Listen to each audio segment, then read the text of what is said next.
লিটন কুমার দাসকে নিয়ে ভুয়া ভুয়া স্লোগান। অসহায়ের মতো চেয়ে রইলেন লিটন কুমার দাস। আগের ম্যাচেই বিস্ফোরক সেঞ্চুরি হাঁকিয়েছিলেন লিটন কুমার দাস। রীতিমতো রেকর্ড করা সেঞ্চুরি। চলতি আসরে সেদিনই তার দল পেয়েছিল প্রথম জয়ের দেখা। পরের ম্যাচে রান না পাওয়ায় দলের হয়ে তিনি অবহেলার কাতারে থেকে যান, আর তাকে নিয়েই মাঠের দর্শকরা দেন ভুয়া ভুয়া স্লোগান। চট্টগ্রাম গত 16 জানুয়ারি ফরচুন বরিশালের বিপক্ষে 17 বলে 13 রান করে আউট হন লিটন। তার দল ঢাকা ক্যাপিটালস হারে 8 উইকেটে বিশাল ব্যবধানে।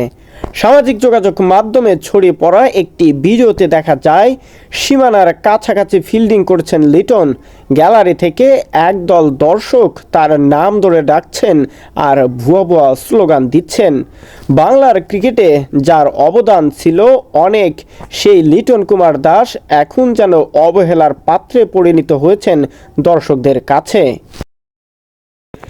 মাঠের সেই স্লোগানের মাত্রায় এমনই ছিল যে লিটন বাধ্য হয়ে ফিরে তাকান দর্শকদের দিকে।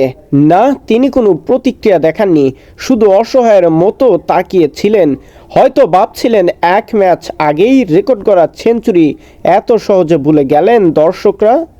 সামাজিক যোগাযোগ মাধ্যমে এই ভিডিও ছড়িয়ে পড়তেই ব্যাপক সমালোচনা হচ্ছে। এদেশের ক্রিকেটে দর্শকদের মান নিয়েও প্রশ্ন তুলেছেন অনেকে। যদি এবার লিটন কুমার দাস এমন অপমান থেকে শিক্ষা নিয়ে দলের জন্য বা তার নিজের ক্যারিয়ারের জন্য ভালো কিছু করতে পারেন, এমনটাই আত্মবিশ্বাস যদি রাখেন নিজের উপরে, তাহলে ভালো কিছুই করা সম্ভব আগামী দিনগুলোতে।